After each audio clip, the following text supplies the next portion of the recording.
They all be David. Those are South Africans.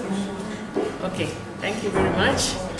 I'm going to talk about a study that I'm proposing or doing, and my name is Nakku Joloba, and I'm an implementation science fellow, and my mentors are Dr. Agri Semeri and Dr. Katamba Chilis.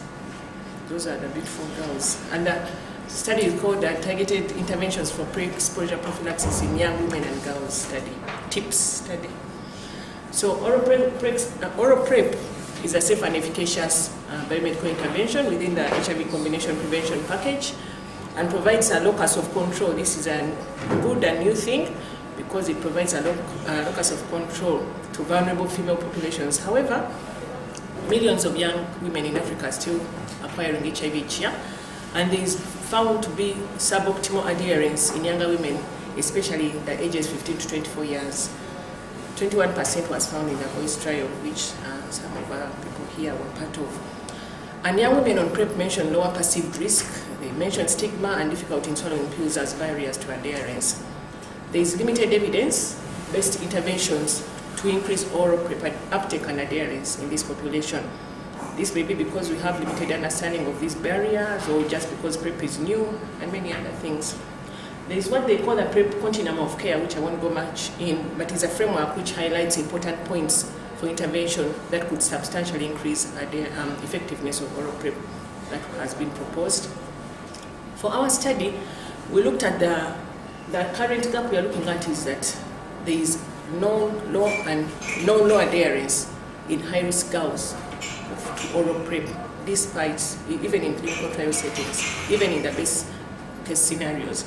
And in our hope, we'll talk about, I won't say much about the hope later, I'll talk about it later. There is also a gap in uptake, where there is low uptake of oral PrEP in high-risk young women. This is from not published data, but from the MAPI clinic in the ACD clinic. So in this study, we aim to improve uptake and adherence of oral PrEP among high-risk girls, aged 15 to 24, not 29. So this is a risk score tool that was developed by Baucus and other people, published in 2016, where they are using a tool to, kind of a simple tool to score people for HIV risk. And this is the one they developed for young women. And in this score, if you score 5 and above, then you are at high risk. Of course, when you look at our population, you may find that probably many people are at very high risk, but there are some who are not. So this is a risk score tool that we are proposing to use. I'm really summarizing because we have 7 minutes or 10 minutes. So in our study, we are aiming to identify barriers to PrEP uptake among a population of high-risk young women, identified using that risk score tool in order to identify candidates for oral PrEP in Uganda. And then we also want to identify barriers to PrEP adherence among the same population. That is what we want to do for our aim 1. And our aim 2, we want to formulate an intervention package to improve adherence, rather uptake and adherence to oral PrEP, still in that population of high-risk young women aged 15 to 24 years, using an evidence-based methods. And our third specific objectives is we want to pilot test the effectiveness of that intervention package for improving the uptake and adherence. And we have another sub-aim which I learned after the course which I've been taking, that we have added this new, what I call 3B, which is we want to really measure, to increase the uptake and adherence of the oral PrEP in that population. The first study had not put in that, trying to increase the uptake. So I want to focus on this one a lot, because it's a lot to do with implementation science. Is that in this aim, our target behavior will be to increase uptake of oral PrEP in high-risk young girls from 8% to 30%. And then the second target behavior we want to look at is to increase the adherence to oral PrEP to 4 times or more in a week. Because studies have shown that people who are there 4 times or more are likely to reduce HIV incidence by 75%. That's the background. And in order to increase this uptake and adherence, we want to use intervention, implementation science methods that we've learned in the course, basing on the emerging barriers we find in aim 1 and 2, and using the COMBI framework, we want to design interventions. We'll use the framework to explore and also to explore the barriers and facilitators, and then also to design the intervention. These are inclusion criteria: women and girls aged 15 to 24 years willing to give informed consent, and those who are unable to give informed consent, those who have a positive pregnancy test who won't enroll. You have to have a risk score of plus or above 5, according to that risk score that I showed you. This is our schema of the design. It may change as we go along, as you may see.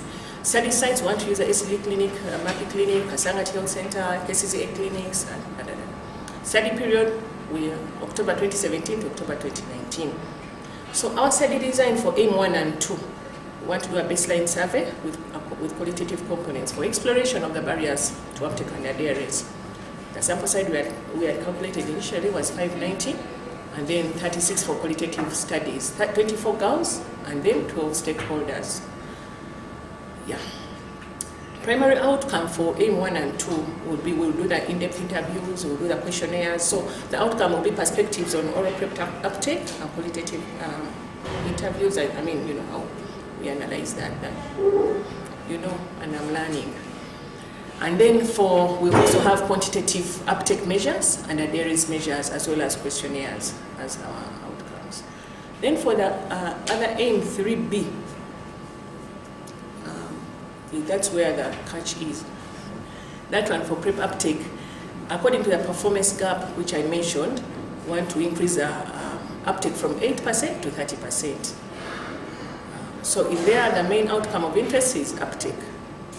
And then for the sample size for that, we calculated using randomized control, using a randomized control trial, is that we need to enroll 130 persons in total and 65 persons in each group for that outcome. And then for the outcome of PrEP adherence, where we want to move the adherence from 21% to 55, 4 out of, I'm getting a bit confused. Yeah. I think, 21 to 55, an effect size of 34%. We'll need 41 persons in each group using interrupted time series. Yeah, that is it. So, that is it basically. And how do we plan to apply the COMBI, which we are proposing to use, and the behavioral change rule in this study? I'm just giving a few things because there are so many, but we have to find a few. We think that one of the issues is lack of knowledge about oral PrEP as an HIV prevention method. That is one of the barriers we are going to be targeting, and that falls into the COMBI category of psychological capability. And we think that we hope the intervention function we hope to use is education. And there are a few others, but I'll mention just these few. And then we want to use the behavioral change techniques that we may use from the behavioral change rule circle, is what to provide information about oral PrEP as prevention, because they may not know the consequences of not using PrEP and things like that. And then when do we hope to do this? Whenever the young girl interfaces with the clinician or the counselors, and this will be done at the clinics. This is one example. This is another one where another way in which we plan to use a COMBI and BCW in exploration. We use a COMBI when we are exploring, but we also use a COMBI when we are designing. So you apply it both. I'm sorry for that long thing, but anyway, we are going to be looking at, one of the things we are interested in is that tool, because we think that that tool is going to be an easy thing to use in the future. So if we design it, even anyone who hasn't gone to school, even a girl herself can use it on herself, but that is another story. Here, for example, we want to say, looking at lack of knowledge about individualized HIV risk is a barrier. Then we look at the psychological capability, basically. Then there we tend to use the intervention function of education. We teach you about risk. We teach the nurses or doctors. It will depend on how we do it and what comes out of the aim 1 and 2 findings. Or we teach the girls. Then we provide information. Then basically we hope that in the end people will be able to analyze themselves. Thank you very much. I'm done. I'm sorry. Progress so far. Received IRB approval for Aims 1, 2, and 3A in October 2017. We had to apply for an amendment given the new knowledge we have gained in February 12, 2018 to add Aim 3B, and we have received a letter of review from the IRB and we are responding to queries. As of 20th March for the baseline survey, we have screened 95, enrolled 76, and 13 for the qualitative survey. Yeah. And we are planning on a first draft for the qualitative component end of April. Yeah, because that is it, I think. Do these things, please. Oh, sorry, there is no time. But anyway, that's where we are with the IMS work. We've done that, and we've had meetings with I've had meetings with my mentors more than twice, both of them.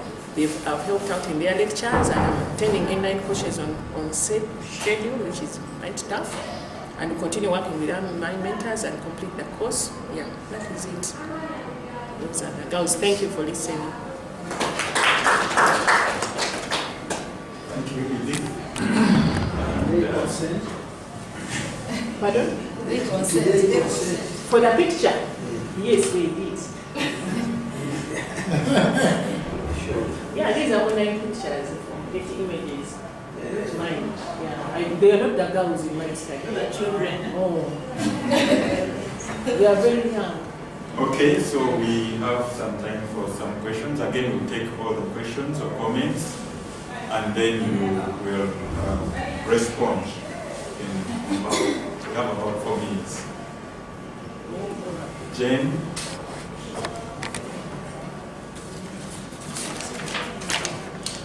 Thank you so much for the wonderful presentation. I don't know whether it's a question or a comment, but I was wondering, you're looking at knowledge as like one of your major barriers.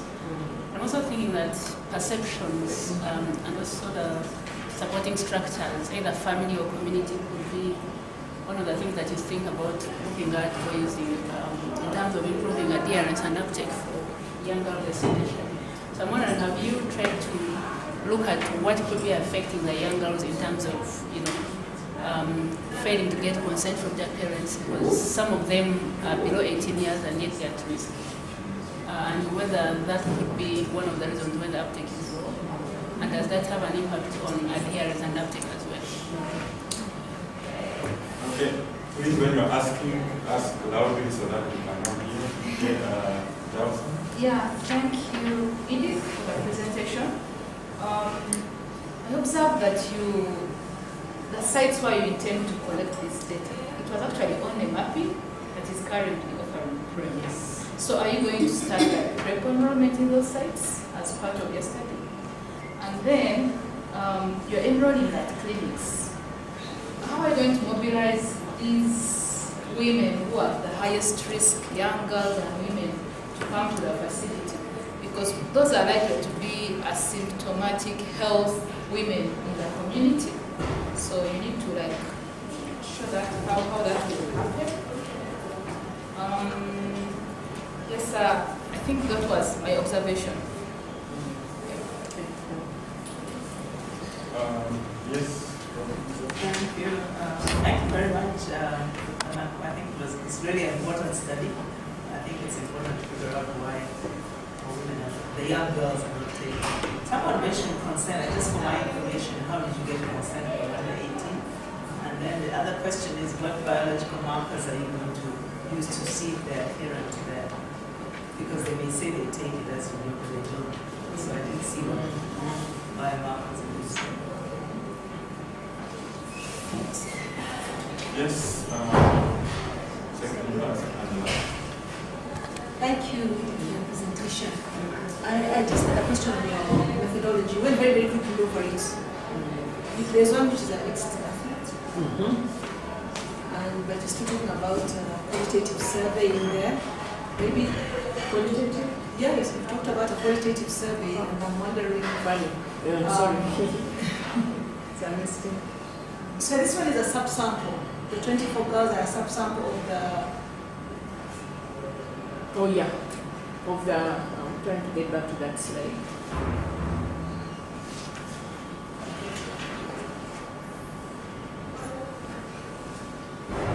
I guess my question, you don't have to go too far. My question is how are you selecting that subsample? And but you don't somehow, is there an exclusion? I didn't see the inclusion. For that particular subsample, I didn't get the 24,000. how you arrive at the 24, what are you using as inclusion criteria? My question also is on the design, the study design. The objectives are clear, but from the last one, the one we added afterwards. But I'll come to that. But the design for the first objectives, are you getting people who are not on prayer, initiating prayer, are you following them? Do you understand the design exactly? And then your last objective, calling 3B, and you say to increase, is it uptake? So are you, I don't know, finding it a bit hard to appreciate the way you have stated it? Or you're just testing a model to see if it can increase, because you cannot really commit yourself to increasing. We've done this study that had intervened before, but somehow things don't work out, especially with young women. So we're just attempting to come up with a model that can help them to improve on their adherence, but you cannot say you're going to increase adherence by this much. And then for we are going to randomize them. You're randomizing to 2 interventions. So the other one where you're not intervening, the standard one, are they going to be in the same clinic, different clinics? Is there risk of contamination between the models? Because they discuss, probably some of them are sex workers from the same clinics, and then they'll know what you're telling the other ones, and they may not know whether intervention is working.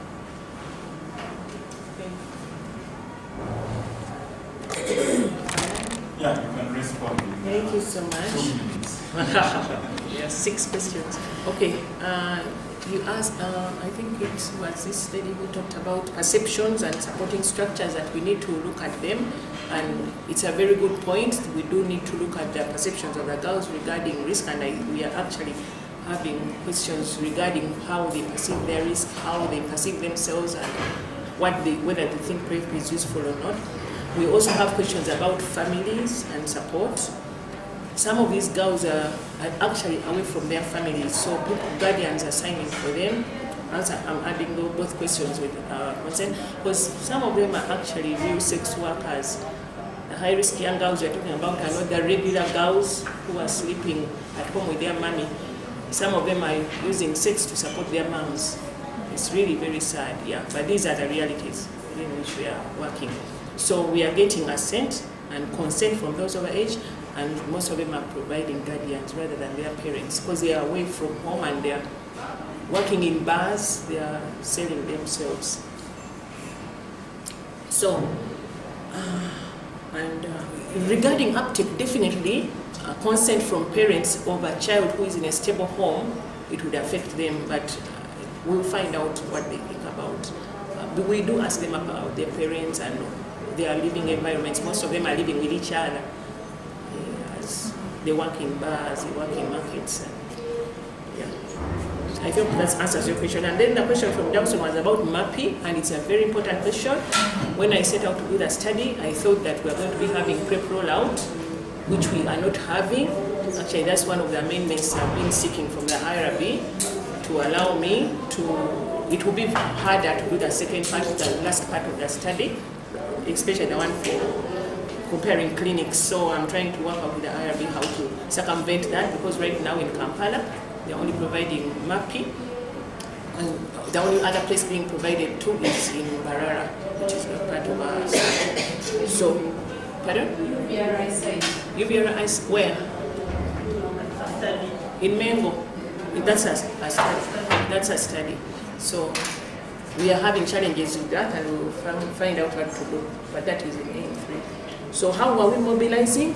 We are mobilizing from the peers are bringing their friends to the clinic. That's so far how we are mobilizing. Some are already coming, but we've had the lag, and so we are using their peers to bring their friends. wasn't biological markers. You asked Dr. Philippa. We are going to use, I forgot even one thing, but we are going to measure that. We are keeping samples. We are keeping samples of blood, and we are going to be testing for PrEP in them. Yeah. We are, but not all of them. We are just doing a random sample because we don't have the funds to do that. If someone has the funds, we'll be very happy to do their amendment. Can you collect hair and urine as well? No, we are just collecting. We have to ask for an amendment to do that because we didn't ask to do urinary. Okay, thank you very much for that input. Mixed methods, yes. Thank you very much for catching that. It's not a qualitative survey, qualitative study where we are going to be looking at the 24 girls and the 12 stakeholders. And you said, how do we select the subsample? We are using girls who are already enrolled, and we are getting from the different, we are looking at it geographically for the time being, and for the to make sure that they're represented from each group. There are those who are bar workers, there are those who are market workers, there are those who are house girls. That's what we're just trying to do it that way. Maybe you can advise us on how better to do it. Yeah, you may want to consider what are the dimensions that are likely to make a difference. Okay. Is it an issue of age? Is it an issue of where they live? Okay. Who they live with and so on. So Okay. Okay. Thank you. that's how you think about when you're thinking about Who they live with, yeah. Thank you so much. So, thank you very much. And Flavia asked about design. The initial design we had used was that. I rushed through things because we don't have so much time, but initially we had planned to have the pilot intervention in one clinic and one in another. Now we are having challenges, but the good thing is with the learning that we have been taught, we have actually in amendment asked to do an interrupted time series. That's why I had to change the third aim to make it to measure increment. And also someone asked about how do we, I think it was Flavia, how do we thinking about increasing uptake and how do we do it? We know we probably won't be able to do it, but you never know.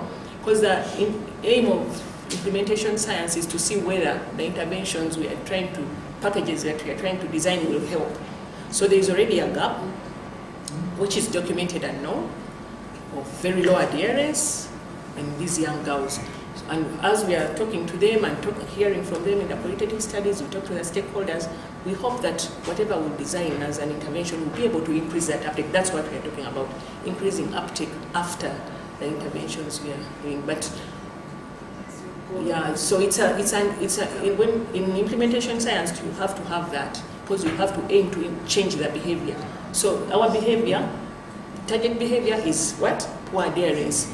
Well, we want them to move from taking once a day, rather once a week, to 4 times a week. So that is increasing adherence. Yeah. And so, plan to pilot, yes. That is why I think the IRB has all these questions, because maybe they thought I was being a bit too, whatever, in my amendment. So probably it will be a pilot rather than a study. Okay. I think that's it. Yeah, but one last thing. Yeah. There is a tool to assess risk. Yes. Has this been validated locally with those constructs clearly? Actually, that is one of the things that we have, even the IRB had an issue with. They were saying that risk has not been validated in Uganda. So one of the outcomes we have, though I didn't mention it here, is that we'll be able to validate it in our population because it has been used in other populations. And so they said, the IRB told me to put in questions from the Social Demographic Health Survey of Uganda, which is there now in our questionnaire. So we have added those questions that are from our context, and then the questions that are from here, then at the end of it we'll be able to say that this is what we found. And maybe they have an objective of assessing that versus these two. Because Like, to see that can you may misclassify people and at the end of the day, you don't capture. Can you give some guidance on that? No, I don't know how you could assess someone as a higher risk than, because when you say questions, take some, how does this and this. maybe in one society it may reflect that, where it But is. not, But in our society, it is a no. Can I comment? Yes, thank you. That tool, they came up with that tool using data from the voice study, Mhm. of which Uganda took part, Okay. and it has been revalidated in another publication by the same person, Wonderful. Barocas, using the Aspire data, Which is also from of Uganda. which we also took Wow. part. Yeah. So it's really applicable to our setting. That's comforting. No, I'm just wondering. I don't know the tool so very much. So that's what I was trying to say. Yeah, they use Has it data been from validated here? Yes. If it is, then it's okay to use it. But you have a point because, but thank you very much, Flavia, for that comforting Again, you news. can find another article revalidating that tool from another file. Thank you so much. Okay, I think we need to move on to the next.